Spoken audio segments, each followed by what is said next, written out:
الأبدان وشفائها ونور الأبصار وضيائها وعلى آله وصحبه وبارك وسلم دائما أبدا.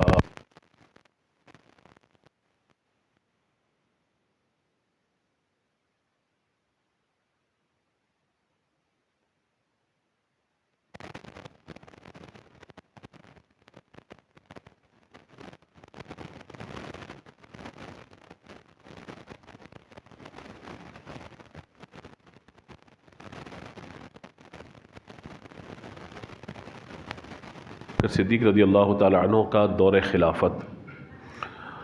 نبی مکرم صلی اللہ تعالی علیہ وآلہ وسلم نے جب دنیا سے پردہ فرمایا تو حضور صلی اللہ تعالی علیہ وآلہ وسلم کی آمد سے قبل یہ ہوتا تھا کہ خلافت کا باقاعدہ کوئی تصور نہیں تھا، بلکہ ہوتا یہ تھا کہ جو شخص بھی یعنی اللہ کا جو بھی نبی دنیا سے جاتا تھا تو اس کے بعد کوئی دوسرے نبی تشریف لے آتے تھے اور ہدایت کا سلسلہ جاری رہتا تھا. اللہ تبارک و تعالی کے محبوب صلی اللہ تعالی علیہ وآلہ وسلم کے دنیا سے پردہ فرمانے کے بعد پہلی مرتبہ یہ مسئلہ درپیش ہوا کہ خلیفہ ہونا چاہیے یا نہیں ہونا چاہیے. تو ظاہر ہے کہ یہ پہلا معاملہ تھا، تو اسی لیے لوگوں میں بڑی تشویش تھی کہ خلافت کا انعقاد کس طرح ممکن ہو سکے گا، خلیفہ کس طرح بنایا جائے گا، اور خلیفہ کی صلاحیت اور اس کی خوبیاں کیا ہونی چاہیے، اس کا معیار کیا ہونا چاہیے. ظاہر ہے کہ یہ معاملہ سب سے پہلے درپیش تھا.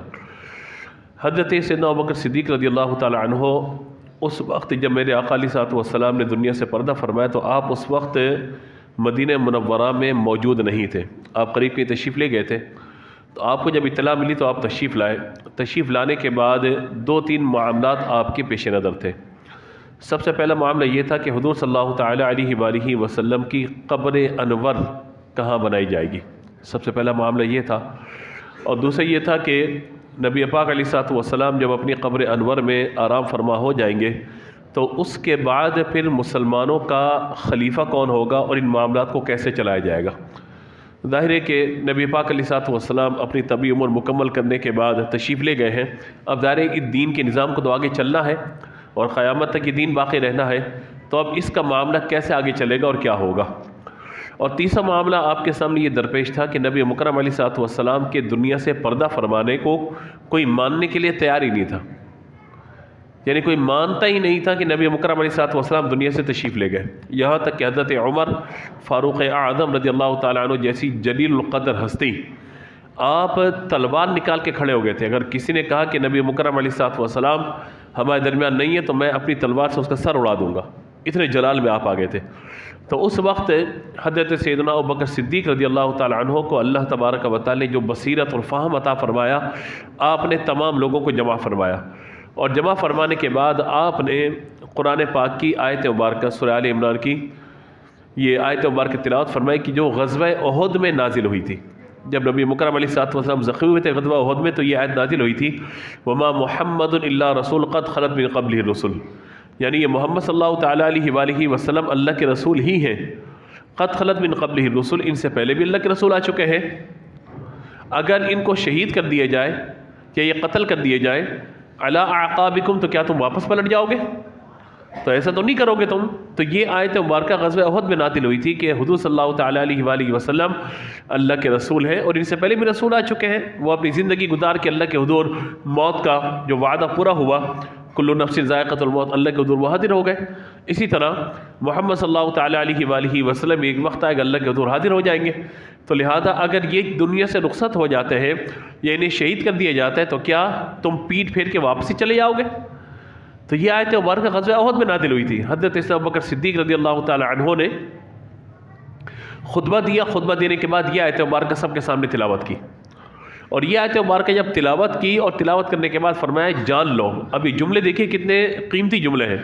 فرمایا کہ جو اللہ کی عبادت کرتا تھا وہ یہ جان لے کہ اللہ وحدہ لا شریک ہے، وہ حی ہے، اسے کبھی موت نہیں آنی. جو اللہ کی عبادت کرتا تھا وہ جان لے کہ اللہ زندہ ہے، اسے کبھی موت نہیں آنی. اور جو خدا نخواستہ محمد کی عبادت کرتا تھا، یعنی مفہوم الجملے عرض کر رہا ہوں آپ کو کہ جو محمد کی عبادت کرتا تھا وہ جان لے کہ وہ اللہ کے بندے، اس کے رسول تھے. آج اللہ کا وعدہ پورا ہو گیا اور وہ اس دنیا سے رخصت ہو چکے ہیں. اور جب یہ آیت مبارکہ آپ نے تلاوت کی، حضرت عمر فاروق اعظم رضی اللہ تعالیٰ عنہ کہتے ہیں کہ ہم پر اللہ نے ایسا سکینہ و اطمینان نازل فرمایا، ایسا لگتا تھا گویا یہ آیت مبارکہ ابھی ابھی آسمان سے نازل ہوئی ہے۔ یعنی آپ دیکھیے نا کہ خطیب کی شان کیا ہوتی ہے، خطیب کا مزاج کیا ہوتا ہے کہ عوام کے سامنے اس وقت کے حالات کے مطابق گفتگو کرے، حالات حاضرہ پر گفتگو کرے۔ تو جو حالات اس وقت بنے ہوئے تھے کہ نبی مکرم علیہ الصلوۃ والسلام کا دنیا سے رخصت ہو جانا کوئی قبول کرنے کے لیے تیار ہی نہ تھا، حضرت سیدنا ابوبکر صدیق رضی اللہ تعالیٰ عنہ نے اس وقت یہ آیت مبارکہ تلاوت فرمایا، وما محمد الا رسول، محمد نہیں ہے مگر فقط اللہ کے رسول ہے، قد خلت من قبلہ الرسل، ان سے پہلے بھی رسول آ چکے ہیں، اگر یہ انتقال کر جائیں، دنیا سے رخصت ہو جائے، یا انہیں شہید کر دیا جائے، قتل کر دیا جائے، تو کیا تم علی اعقابکم واپس پلٹ جاؤ گے؟ کہتے ہیں کہ ایسا لگا یہ آیت مبارکہ ہمیں ابھی ابھی ہمیں عطا کی گئی، ابھی ابھی آسمان سے گویا کہ آیت نازل ہوئی ہے۔ تو حضرت سیدنا ابوبکر صدیق رضی اللہ تعالیٰ عنہ نے سب سے پہلے تو اس معاملے کو حل کیا کہ لوگوں کی ذہن سازی کی کہ اب گویا کہ دین اسلام کا جو نظام ہے یا دین اسلام کو آگے پھیلانے کا جو معاملہ ہے وہ آپ لوگوں کے ہاتھ میں آ چکا ہے، اللہ کے رسول اپنی ذمہ داری مکمل کر کے اپنے رب کے حضور سرخرو ہو کر حاضر ہو چکے ہیں۔ اس کے بعد دوسرا معاملہ درپیش تھا کہ نبی مکرم علیہ الصلوۃ والسلام کی قبر انور کہاں ہوگی۔ تو حضرت سیدتنا عائشہ رضی اللہ تعالی عنہ اور صدیق اکبر اور دیگر صحابہ کرام علیہم رضوان سے یہ بات منقول ہے کہ نبی مکرم علیہ الصلوۃ والسلام نے پہلے ہی بیان فرما دیا تھا کہ اللہ تعالیٰ اپنے محبوب کو جس جگہ موت دیتا ہے یا جس جگہ ان کا آخری وقت ہوتا ہے وہی جگہ ان کی آخری آرام گاہ ہوتی ہے۔ تو لہذا حجرہ عائشہ رضی اللہ تعالی عنہا میں آپ کا وصال ہوا تھا، تو لہذا اسی جگہ کو نبی مکرم علیہ الصلوۃ والسلام کی لحد اور آخری مقام کے لیے مقرر فرمایا گیا۔ تیسرا معاملہ آپ کے درپیش یہ تھا کہ رسول اللہ صلی اللہ تعالیٰ علیہ وآلہ وسلم کی نماز جنازہ کون پڑھائے گا۔ اب یہ بھی لوگوں میں بڑا اعتراض ہوتا ہے، ہم دیکھتے ہیں سوشل میڈیا پہ لوگ اپنی اپنی رائے جو ہے وہ ظاہر کر رہے ہوتے ہیں۔ دیکھیے حضور صلی اللہ تعالیٰ علیہ وآلہ وسلم نے اپنی ظاہری حیات میں لوگوں کا نماز جنازہ کس طرح ادا کرنا ہے وہ طریقہ بھی حضور نے بتا دیا، اور میری نماز جنازہ یعنی نبی پاک علیہ الصلوۃ والسلام کا جنازہ کس طرح ادا کیا جائے گا حضور نے اپنی ظاہری حیات میں وہ طریقہ ہی بتا دیا تھا۔ تو عام لوگوں کی نماز جنازہ کا طریقہ کیا ہے؟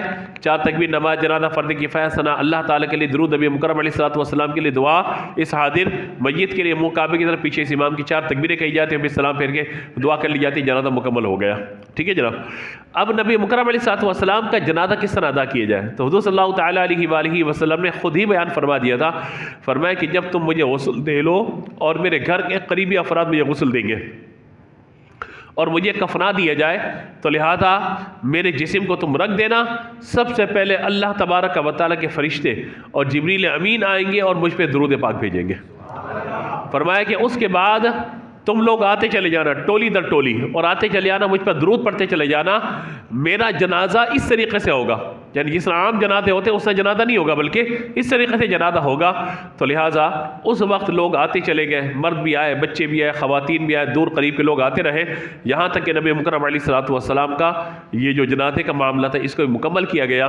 یعنی جس طرح عام لوگوں کی نماز جنازہ ادا کی جاتی ہے اس طرح حضور کی نماز جنازہ ادا نہیں کی گئی، بلکہ فقط نبی پاک علیہ الصلوۃ والسلام کی بارگاہ میں کھڑے ہو کے لوگ آتے تھے، ہاتھ باندھ کے درود پاک کے نذرانے پیش کیا کرتے تھے۔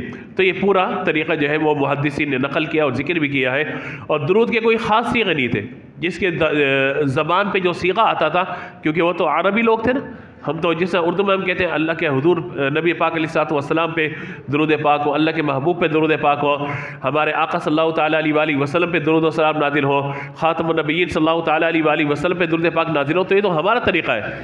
لیکن وہ عرب لوگ اپنے اپنے لہجوں کے اندر درود پاک پڑھ رہے تھے، تو ہر ایک اپنے اپنے اعتبار سے درود پاک پڑھتا چلا گیا، یہاں تک کہ نبی مکرم علیہ الصلوۃ والسلام کہا جاتا ہے کہ آپ نے بعض روایت کے مطابق جو زیادہ ایتھینٹک کہی ہے یا زیادہ ان پہ سندن اور جو ہے اعتماد کیا گیا وہ یہ ہے کہ پیر کے دن نبی مکرم علیہ الصلوۃ والسلام کا وصال ہوا اور منگل اور بدھ کی درمیانی شب حضور صلی اللہ تعالیٰ علیہ وآلہ وسلم کو قبر انور میں داخل کیا گیا اور رات کے اوقات میں، اور سب سے آخر میں حضرت ابوبکر صدیق رضی اللہ تعالیٰ عنہ نے درود پاک پڑھا۔ تو یہ دو مسئلے ہو گئے، ایک نبی پاک علیہ الصلوۃ والسلام کی یعنی قبر انور کے اعتبار سے یعنی حضور صلی اللہ تعالیٰ علیہ وآلہ وسلم کے وصال کے لوگوں کو یقین دلانا، اور دوسرا نبی مکرم علیہ الصلوۃ والسلام کی قبر انور کہاں ہوگی، اور تیسرا مسئلہ حضور کے جنازہ کس کس طرح ادا کیا جائے گا۔ چوتھا مسئلہ خلافت کا تھا کہ اب مسلمانوں کا خلیفہ کون مقرر ہو۔ تو حضور صلی اللہ تعالیٰ علیہ وآلہ وسلم کی وصال ظاہری کے بعد، دنیا سے پردہ فرمانے کے بعد، انصار جو ہے حضرت سعد بن عبادہ جو انصار کے سردار تھے اور انصار میں بڑے معزز تھے یہ، تو ان کی خواہش یہ تھی کہ سردار یا خلیفہ ہم میں سے ہونا چاہیے، کیونکہ ہم نے مہاجرین کو یہاں پہ پناہ دی ہے اور مہاجرین کو ہم نے ویلکم کیا، اور نبی مکرم علیہ الصلوۃ والسلام بھی ہم مدینے میں تشریف فرما ہے مہاجرین کے درمیانی، تو لہذا ہمارا حق بنتا ہے کہ ہم خلافت کے اہل ہوں۔ اس وقت سیدنا ابوبکر صدیق رضی اللہ تعالی عنہ نے انہیں وہ روایت سنائی کہ خلافت تو فقط قریش کے لیے ہوگی، خلیفہ کس میں سے ہوگا؟ قریش میں سے ہوگا، تو لہذا انصار خلیفہ مقرر نہیں بلکہ قریش خلیفہ مقرر ہوں گے۔ اس وقت سیدنا عمر فاروق اعظم رضی اللہ تعالی عنہ نے اس وقت آپ رضی اللہ تعالی عنہ نے حضرت ابوبکر صدیق رضی اللہ تعالی عنہ کا ہاتھ کو پکڑا۔ آپ کے ہاتھ کو پکڑنے کے بعد آپ نے کہا کہ انصار، مہاجرین و انصار میں حضرت ابو بکر کو اللہ نے جو 3 فضیلت عطا فرمائی وہ کسی اور کو عطا نہیں فرمائی، اور وہ کیا ہے؟ اذ ہما فی الغار، جو قرآن پاک میں بیان ہوا، اذ ہما فی الغار، کہ یہ غار میں حضور کے ساتھی تھے۔ اذ یقول لصاحبہ، حضور غار میں ان کو اپنا ساتھی فرما رہے، اور لا تحزن ان اللہ معنا، جب حضور نے یہ فرمایا تھا کہ اے ابو بکر غم نہ کرو اللہ ہمارے ساتھ ہے، تو یہاں غم نہ کرو کے صیغے بھی حضور نے حضرت ابو بکر کے لیے ارشاد فرمائے تھے۔ تو کہا یہ 3 خوبیاں جو اللہ نے حضرت صدیق اکبر رضی اللہ تعالی عنہ کو عطا فرمائی، اللہ نے کسی اور کو عطا نہیں فرمائی، لہذا قریش اور ہم سب یہ چاہتے ہیں کہ حضرت ابوبکر صدیق رضی اللہ تعالی عنہ امت میں خلیفہ مقرر کیے جائیں۔ جب آپ نے یہ بات ذکر کی تو حضرت صدیق اکبر رضی اللہ تعالی عنہ نے حضرت عمر کا ہاتھ پکڑا، اور حضرت ابو عبیدہ جن کو حضور صلی اللہ تعالیٰ علیہ وآلہ وسلم نے امین الامہ کا لقب دیا کہ امت میں اگر کوئی سب سے بڑا امین ہے تو وہ حضرت ابو عبیدہ بن الجراح ہے، ان کا ہاتھ پکڑا، کہا بھئی یہ 2 افراد میں تمہارے سامنے پیش کرتا ہوں، تم چاہو تو حضرت عمر کی بیعت کر لو، چاہو تو ابو عبیدہ کی بیعت کر لو، قریشیوں میں یہ بڑے مقام اور بڑے درجے والے افراد ہیں۔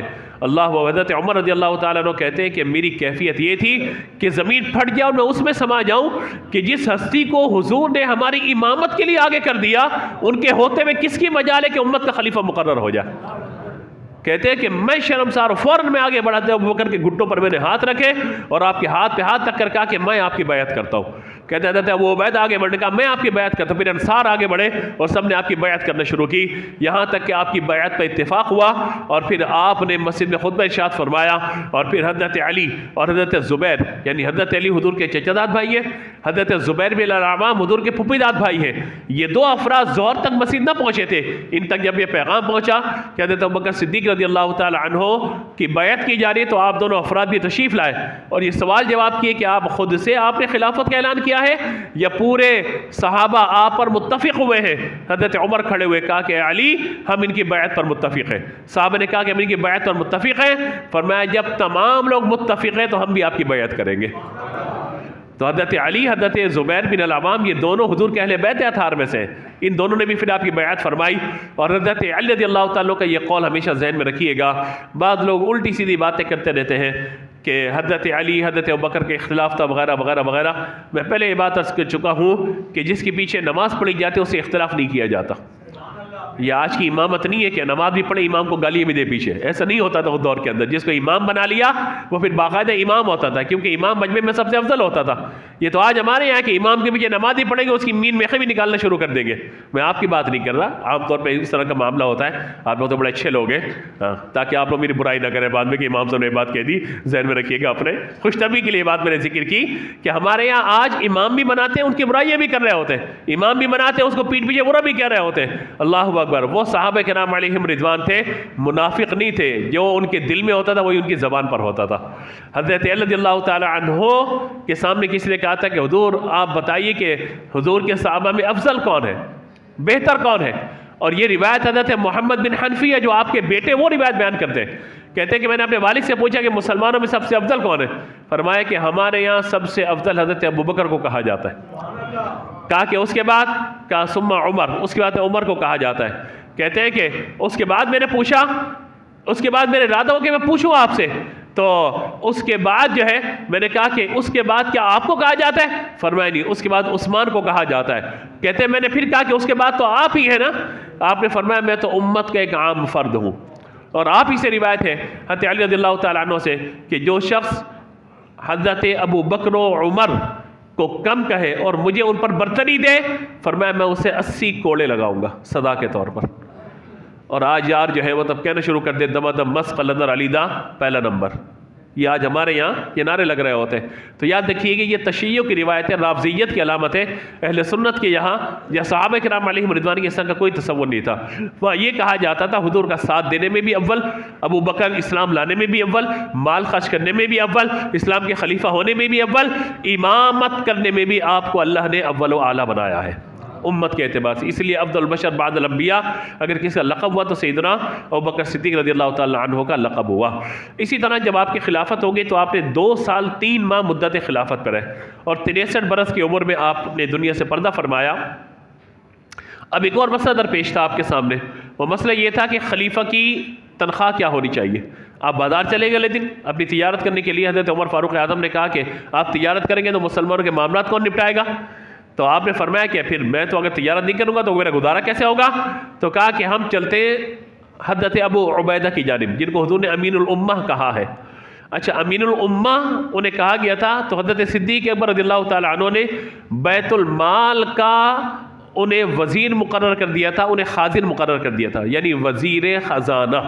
امین الامت ہے نا، امت کے امین تھے، ان کو وزیر خزانہ مقرر کر دیا. اس دور کی اصطلاح کے اعتبار سے یا آج کے دور کی اصطلاح کو میں آپ کو سمجھانے کے لیے بات عرض کر رہا ہوں.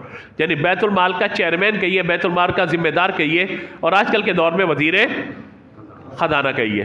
ہاں جو خزانہ وزیر کا ہوتا ہے آج کل کے دور کے اعتبار سے، لیکن اس دور کا وزیر خزانہ کیا تھا؟ امین الامہ، امت کا. بولیے کبھی کبھی بول دیا کریں آپ لوگ امت کے امین. بولیے امت کے امین. حضور نے یہ لقب ارشاد فرمایا تھا، عطا فرمایا تھا. تو حضرت ابو عبیدہ کے پاس گیا تو حضرت ابو عبیدہ بھی کیسے امین ہے؟ کہا کہ مدینہ منورہ میں کام کرنے والے ایک مزدور کی جو یومیہ اجرت ہوتی ہے ابو بکر کی بھی اجرت وہی ہوگی. اور اگر یہ کم لگتی ہے مزدور کی اجرت کو بڑھاؤ، جو مزدور کی اجرت ہوگی وہی خلیفہ کی اجرت ہوگی. بات سمجھ میں آ رہی ہے؟ جو ایک وزیر کی اجرت ہوگی، جو ایک مزدور کی اجرت ہوگی وہی ایک بولیے خلیفہ کی اجرت ہوگی. اللہ کرے یہ نظام پاکستان میں آ جائے. خدا کی قسم سب انسان کے بچے بن جائیں گے. یہ جتنے سیاست کر رہے ہیں نا سب نکل کے جو ہے سائڈ پہ کھڑے ہو جائیں گے. پھر پوچھے جائے کہ جاؤ اسمبلیوں میں جاؤ الیکشن لڑو اور جاؤ قوم کی خدمت کرو. کہ نہیں جناب ہماری ابھی روزی روٹی پوری نہیں ہوتی، خدمت کیا کریں گے قوم کی.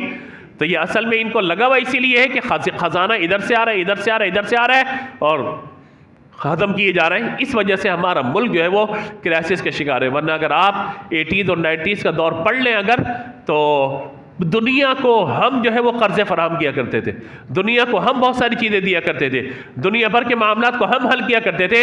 آج ہم کشکول لے کے ہر ایک کے سامنے پھر رہے ہیں اور یہ قوم اپنے ان وزیروں پہ مشیروں پہ اعتماد کرنے کے لیے تیار ہی نہیں ہے، وہ چاہے پرانے ہوں چاہے نئے ہوں چاہے آگے آنے والے ہوں. اللہ تعالیٰ ہمارے ملک پہ رحم فرمائے. اور دعوے یہ ہے کہ ہم جناب ملک کو پتہ نہیں کہاں سے کہاں پہنچا دیں گے. واقعی درست کہتے ہیں ہم ملک کو کہاں سے، ہاں یہ صحیح کہتے ہیں بالکل. بعض اوقات آپ لوگ جملے سمجھتے نہیں، ہم ملک کو کہاں سے کہاں پہنچا دیں گے. ہم کہتے ہیں بالکل آپ صحیح کہہ رہے ہیں، کیونکہ امانت آپ کیا ہے نہیں، دیانت آپ کیا ہے نہیں. اور جو ہے بس یہ ہے کہ اپنا پیٹ بھرو اور ساری چیزیں کرو. تو سیاست پہ میں نہیں جانا چاہتا، لیکن آپ یہ دیکھیے کہ خلافت کا معیار کیا تھا. جو ایک مزدور کی یومیہ اجرت ہوگی وہی خلیفہ کی یومیہ اجرت ہوگی. اور جب آپ کا وصال ہوا نا، آپ نے اپنی صاحبزادی حضرت عائشہ رضی اللہ تعالی عنہا سے فرمایا کہ عائشہ یہ ایک اونٹنی ہے جس کا بیت المال سے جو ہمیں دی گئی تھی، اس کا دودھ ہم پیتے تھے، اور ایک پیالہ ہے، یہ میری کل کائنات ہے. جو میرے کپڑے پہنے ہوئے انہی میں مجھے کفن دینا. اور کہا کہ جو میرا خزانہ ہے یعنی جو کوئی مال جمع ہے وہ مال وراثت بن جائے گا میرے دنیا سے جانے کے بعد. اس میں سے اتنا مال جو 2 سال 3 ماہ میں نے بیت المال سے تنخواہ لی ہے، یہ ساری رقم آپ نے میرے مال سے بیت المال میں جمع کرا دینی ہے. اور یہ پیالہ اور یہ اونٹی بھی بیت المال میں جمع کرا دینا. باقی جو مال بچ جائے وہ مال وراثت ہے تو تمہارے یہاں تقسیم ہوگا. اور آپ کی کیفیت یہ ہے کہ ایک دفعہ آپ نے خواہش کی کہ کچھ میٹھا گھر میں موجود ہے، تو آپ کی زوجہ محترمہ نے ذکر کیا کہ آپ کی تنخواہ میں اتنا بچتا ہی کہاں ہے اجرت میں کہ کوئی میٹھا بنائے. اور فرمایا اچھا چلو ٹھیک ہے. کچھ دن کے بعد آپ کو کھانے میں میٹھا مل گیا، تو آپ نے اپنی زوجہ سے سوال کیا کہ میٹھا کہاں سے آ گیا. بات سمجھیے گا، دیانت داری امانت داری، خلافت اس کو کہا جاتا ہے، خدمت اسے کہا جاتا ہے، امت کی خیر خواہی سے کہا جاتا ہے. آپ نے پوچھا زوجہ سے کہ یہ میٹھا کہاں سے آ گیا، تو انہوں نے کہا کہ اصل میں جو آپ کی تنخواہ آتی ہے نا یومی اجرت، میں نے اس پہ تھوڑا کم کم کر کے بچانا شروع کیا، تھوڑا سا بچاتی رہی یہاں تک کہ اتنے دنوں کے بعد آج اتنا ہو گیا کہ میں نے میٹھا بنا کے آپ کے سامنے رکھ دیا۔ آپ کو تو خوش ہونا چاہیے کہ میری بیوی اتنی کفایت شعار ہے کہ ایک اس نے سمجھیے کہ ذرہ بچا کے آج میں نے میٹھا بنا دیا۔ آپ خوش ہونے کے بجائے آپ افسردہ ہو گئے۔ فرمایا اچھا، اس کا مطلب ہے کہ ہماری یومیہ آمدنی میں سے اتنا بچ جاتا ہے۔ آپ نے بیت المال میں حکم جاری کیا کہ میری آمدنی سے اتنا کم کر دیا جائے۔ یہ آپ کی دیانتداری امانت داری تھی۔ ایسے ہی تو افضل البشر بعد الانبیاء نہیں ہے نا، ہر معاملے میں آپ اٹھا کے دیکھیں صدیق اکبر ذات گرامی کو، آپ کو ہر معاملے میں سر فہرست اور اول نظر آئیں گے۔ سب سے پہلے مرتدین زکوٰۃ کے خلاف آپ نے جہاد فرمایا۔ آپ کے دور میں ختم نبوت کا معاملہ شروع، مسلمہ کذاب نے ختم نبوت کا دعویٰ کیا، آپ نے اس کے خلاف سرکوبی کی، یہاں تک کہ 2 سال 3 ماہ میں آپ نے روڈ میپ ایسا طے کر دیا کہ حضرت عمر کے بعد میں 10 سالوں، حضرت عثمان غنی کے 12 سالوں، حضرت علی مولا مرتضیٰ شیر خدا کرم اللہ تعالیٰ وجہ الکریم کی خلافت ہو، یا حضرت امام حسن مجتبیٰ رضی اللہ تعالیٰ عنہ کے 6 ماہ ہو، جو 30 سالہ مدت خلافت ہے، اس میں جو شروع کے 2 سال ہیں یا حضرت صدیق اکبر رضی اللہ تعالیٰ عنہ نے جو چیزیں طے کر لی تھی، باقی خلفاء انہی چیزوں پر اسلام کے معاملات کو لے کے آگے چلتے چلے گئے۔ یہ آپ کی 2 سالہ خلافت کی برکت تھی، جو 30 سالہ عہد خلافت اس وقت بڑی آب و تاب سے چمکا رہا ہے، اور مدینہ منورہ سے عرب سے نکلنے والا دین آج دنیا کے کونے کونے میں پھیل چکا ہے۔ یہ اللہ تبارک و تعالیٰ کا خاص انعام تھا۔ اور کیسا پھر انعام ہوا، آپ نے وصیت کی کہ میرا جب جنازہ پڑھ لیا جائے تو پھر یہ صدا لگانا حضور کے صلی اللہ تعالیٰ علیہ وسلم کے روضہ انور کے قریب رکھ کر کہ آپ کا یار غار یار مزار بننا چاہتا ہے، اگر اجازت ہو تو انہیں یہاں آپ کے قرب میں دفنا دیا جائے۔ اور آپ نے فرما دیا تھا اگر قبر انور سے یہ بات آ جائے کہ ہاں اجازت ہے تو دفنانا، اور اگر اجازت نہ ملے تو مجھے عام مسلمانوں کے قبرستان جنت البقیع میں دفنا دینا۔ اللہ اکبر۔ حضرت مصعب بن عمیر، بعد لکھا حضرت صہیب رومی، بعد لکھا حضرت عمر فاروق اعظم، یعنی کسی جلیل القدر صحابی نے آ کر عرض کیا حضور آپ کا یار غار یار مزار بننا چاہتا ہے، قبر انور سے آواز آئی کہ حبیب کو حبیب سے ملا دیا جائے۔ اس لیے کہا جاتا ہے کہ آپ یار غار بھی ہیں اور یار مزار بھی ہیں۔ اللہ نے آپ کو مقام مرتبہ عطا فرمایا۔ اللہ تبارک و تعالی آپ کی خدمات، آپ کی خلافت میں جو آپ نے خدمت امت کی اللہ تعالیٰ اس خدمت کے صدقے آپ کے درجات بلند فرمائے، اور ہم سب کو آپ کی خلافت سے سبق حاصل کرنے کی توفیق عطا فرمائے۔ آذان ہوگی، اس کے بعد سنت ادا فرمائے۔